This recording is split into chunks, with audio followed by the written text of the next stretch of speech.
the Kiwibank New Zealander of the Year for 2026, Te Pou Whakaare o Aotearoa, is Sir Rod Drury. E ara rā te pou whakaroi hou o Aotearoa ki te whatarangi.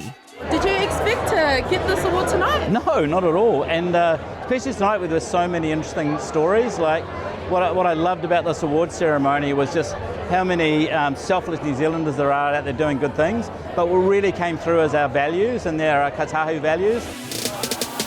Kei tāmaki e whakanui ana I ngā whiringa toa o ngā tohu kōhure o Aotearoa. Toko whā ngā whiringa toa no te iwi o Ngāi Tahu, pēnei I a Tā Rod Drury, I whiwhi I te mana nui, mo ana mahi tuku o hā pēnei I a project tohu, me ētahi atu kaupapa hanga whare. We've always been environmentally friendly, but now energy sovereignty is a big discussion. So how do we do that in the right way that protects the environment, but also gives us resilience as a people? So Project Tohu is quite good, so we've been cleaning up Waifakata. That's we've actually made a measurable difference to the lake, so kids can swim in it now. Ko te taiao te pūtake o te ao ma Stewart Bull no oraka aparima. A koia te tahi o ngā whiringa toa mo te tohu, te mātā puputu o te tau, mo ana mahitia ki taiao, pēnei I te whakamate I ngā kōnehi ki te whitu te kaupai heneti o ngā mautere titi. I've always said to the whānau that toītūtanga is not a privilege, it's a responsibility. And so whenever I talk about, I'm ready to retire from it, they go to me, but didn't you tell us, Uncle? Didn't you tell us toītūtanga is a responsibility, not a privilege?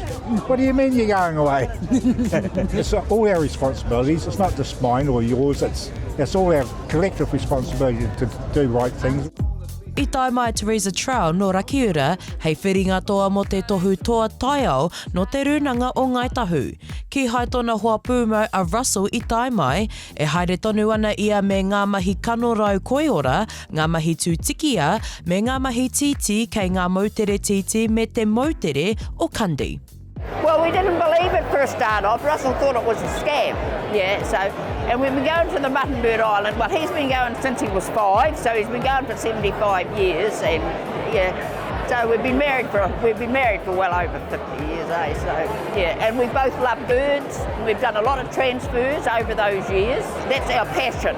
Mike Casey. Ka mutu ko Mike Casey tērā I whiwhi I te tohu toa taiao mo ana mahi āhuarangi. Ahakoa I tipu ake ia ki Ngāti Kahungunu ki te Wairarapa, kua āhuka-huka I tana whakapapa Ngāi Tahu.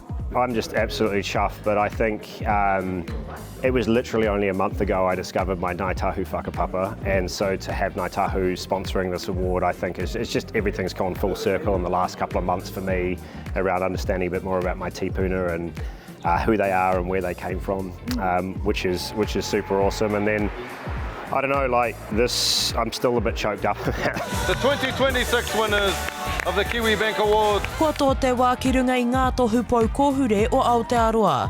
A hei ngā marama e heke mai nei ka tūwhera no te wāhanga ko haringa. Shakayla Andrews-Alapaki, Tahu News.